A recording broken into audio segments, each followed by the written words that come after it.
pistol. On the counter, here's Bell. And he's going to be stopped here on this first play as he gets it to the line of scrimmage and no more.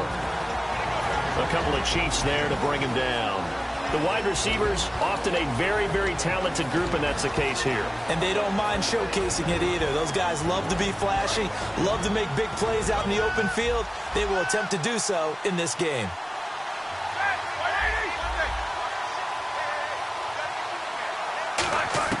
On second down, Roethlisberger. And that is, I think he caught it. He did, but they'll say out of bounds. It'll be incomplete. And let's take a look at the defensive starters for Kansas City. Eric Berry's the textbook definition of ball-hawking safety. You name it, he can do it on the football field. And the wideout in motion. From the gun on third down, it's Roethlisberger. He's going to take another shot here. And incomplete. The contact made the ball roam free and brings up fourth down. Well, they went for the big play there, but that drop could really hurt their momentum.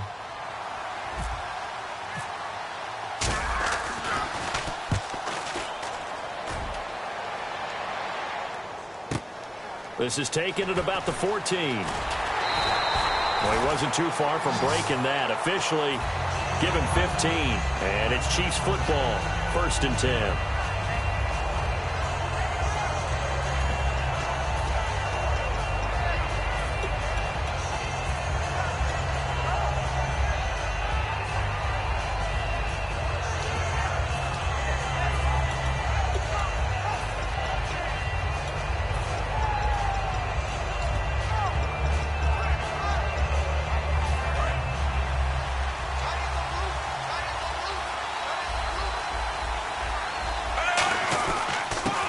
The Princeton man, this is Spencer Ware.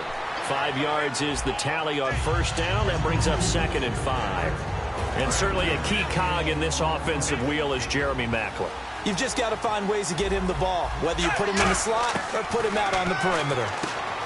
Smith looking for the out route. It's complete to Maclin.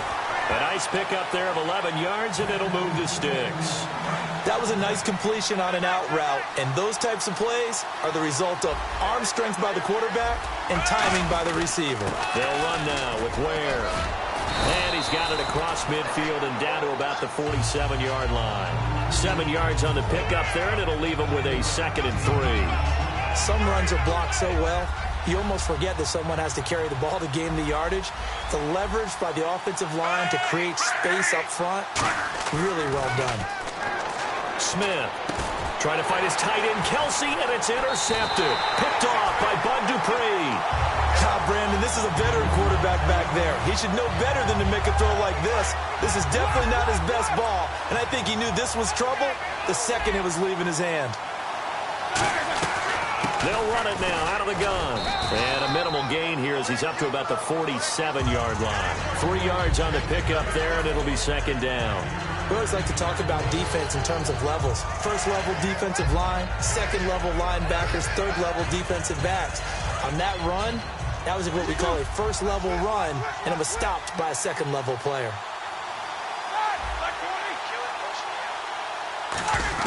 On 2nd down, here's Roethlisberger. And he's just going to get rid of this thing. To no one here, he throws it away, and now it's 3rd. Sometimes the coverage is so good, no matter what you're doing on offense, you just can't shake anyone free. They try their best to find someone open, but they took away every passing alley, every angle, and shut the play down. So incomplete on 2nd down. Now they'll look to convert here on 3rd. On 3rd down, Roethlisberger goes underneath for Bell. And he'll be brought down just shy of midfield at the 49-yard line. Give him 3 on the play, and that's going to bring up a 4th down. Everyone's got to be able to catch the football. Doesn't matter what position you play, but if you're on offense, be aware a ball may come your way. NFL teams last year a little under 50% on 4th down conversions. This is a bit tougher. 4th and 4. Here we go on fourth down with Roethlisberger. And it's intercepted. A great read, and it's picked off. And they'll start out with great field position at the 47-yard line in enemy territory.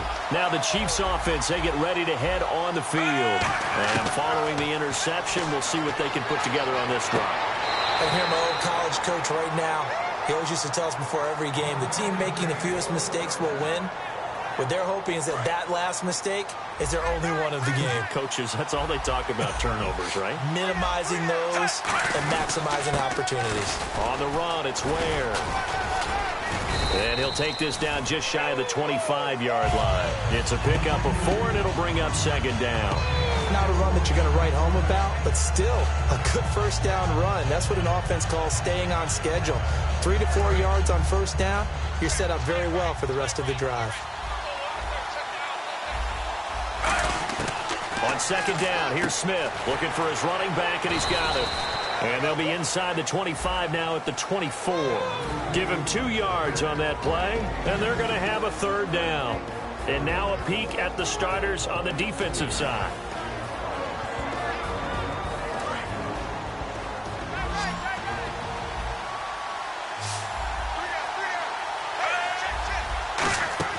Now Smith.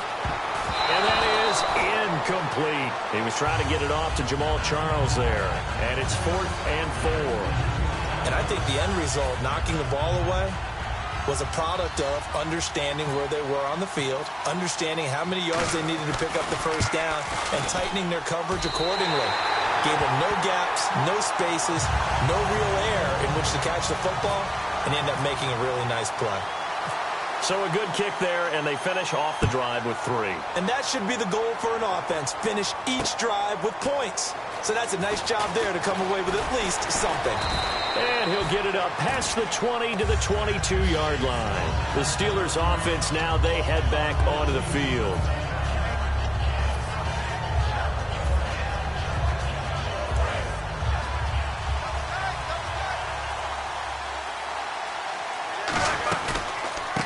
Pistol, it's Bell. That's going to go as a loss of 2, and it'll be second down. And when you're trying to set up a counter play, that's what a lot of people call an influence play. You're really hoping those defensive linemen are really agile that day.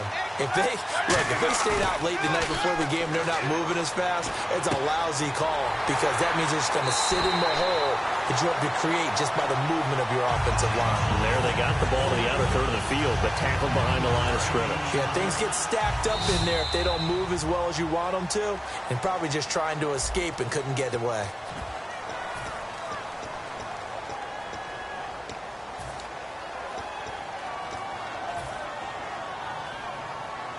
So here we go, 1st and 10 now.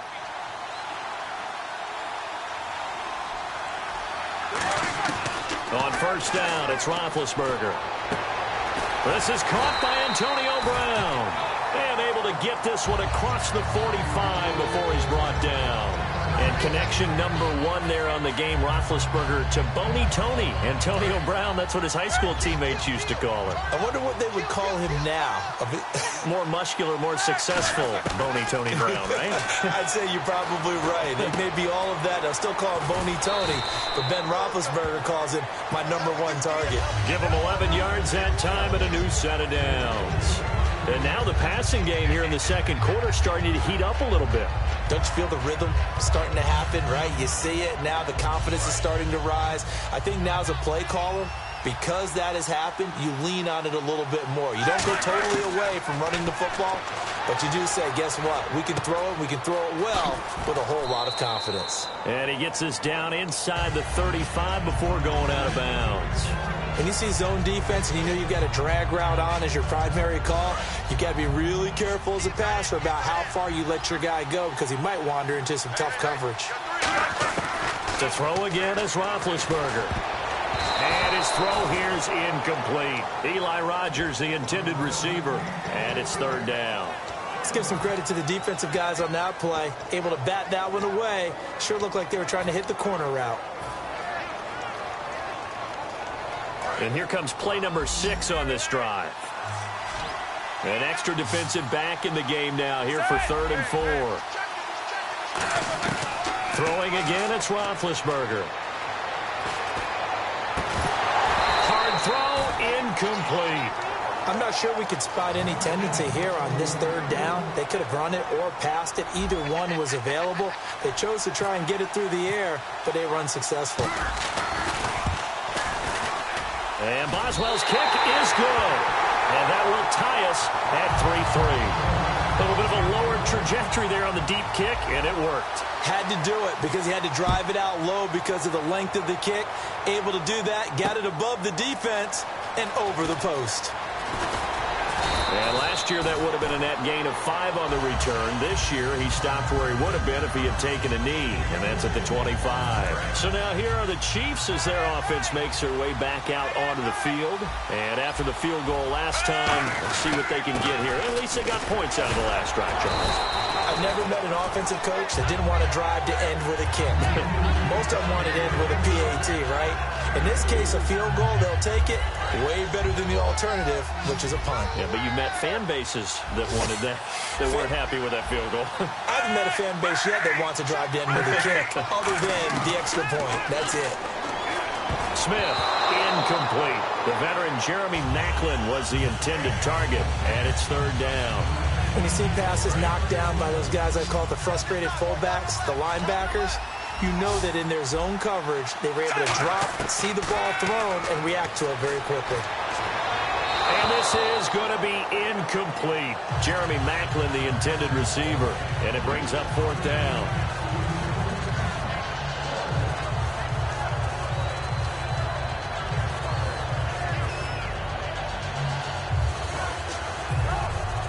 And they're going to at least line up to go for it here on fourth down.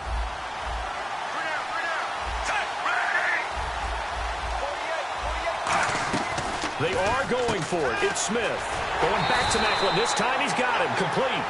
So certainly an interesting call there to go for it. And the Steelers, they're going to take over an excellent field position. And the Steelers set to take the field. And fortunate to get points on the board last time. They had to hit a really long field goal to do so. The kickers in today's game are so good and so skilled and hit from distances that we almost start to take them for granted. And we can't do that. That's a long field goal that they got 3 points out of. They've got to feel good about that, and they better make sure they love him up because he's helped them out. Yeah, now we'll see if that offense can put 6 on the board here. We'll see.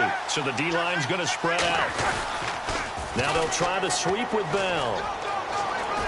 And all the way down inside the 5 to the 4.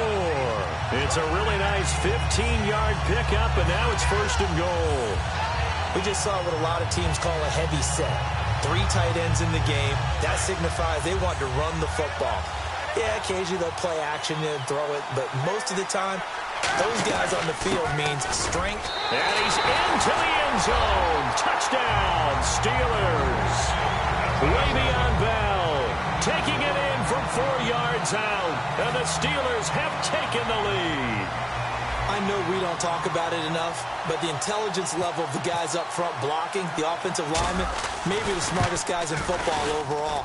Add in a little bit of athleticism and a whole lot of toughness, you got a lot to deal with, don't you? That's why the guys in the backfield get them really nice Christmas gifts, right? If they're smart, they do. Boswell now to kick it away after the touchdown.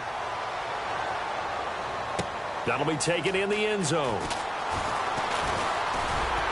And he'll wind up about 4 yards shy of where he would have been if he had taken a knee, as they'll start at the 21-yard line. And the Chiefs now getting set to go.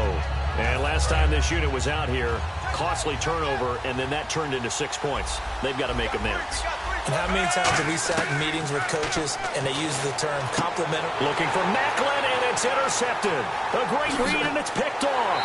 And he brings this one back. It's a pick 6 for a Steeler touchdown. Well, we know this defense has athleticism. Spots like that prove us right. I love the way that you spotlighted the athleticism because you and I both know the best athletes on the field, they play on defense. I don't know. I was a kicker. You got to remember that now. Come on, come on. Fine.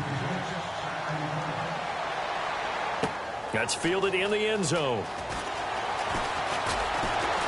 And last year, that would have been a net gain of 5 on the return. This year, he stopped where he would have been if he had taken a knee, and that's at the 25. Here's the Kansas City offense now as they get set to take over.